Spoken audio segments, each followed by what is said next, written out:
بسم اللہ الرحمن الرحیم۔ السلام علیکم ورحمۃ اللہ وبرکاتہ۔ بچی ہوئی روٹی اور سالن پسند ہے میری ماں کو۔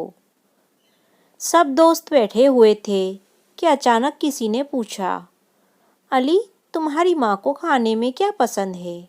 علی سوچنے لگا کہ میری ماں کو کیا پسند ہے۔ وہ بچپن کی یادوں میں کھو گیا کہ یاد آئے کہ وہ اپنے لیے کیا شوق سے بناتی تھی۔ جب اس نے ماضی کے جھڑکوں سے جھانکا تو اسے یاد آیا کہ وہ کس قدر غریب تھے اور ان کا کنبہ کتنا بڑا تھا، اور اس کا باپ ایک مزدور تھا۔ دادا دادی بھی ساتھ تھے۔ بمشکل دال روٹی کھانے کو ملتی تھی، مگر اس کی ماں ایک سمجھدار عورت تھی۔ سب سلیقے سے چل رہا تھا۔ باوجود غربت کے سب کو سادہ مگر اچھا کھانے اور پہننے کو ملتا تھا۔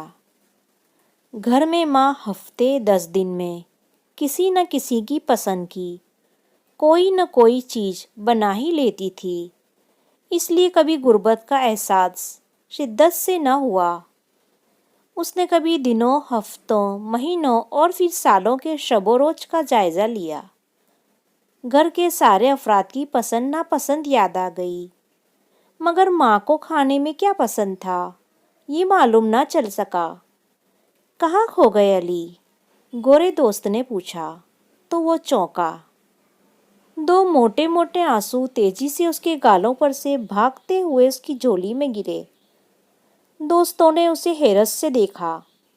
وہ روندی ہوئی آواز سے بمشکل بولا، بچی ہوئی روٹی اور بچا ہوا سالن پسند ہے میری ماں کو۔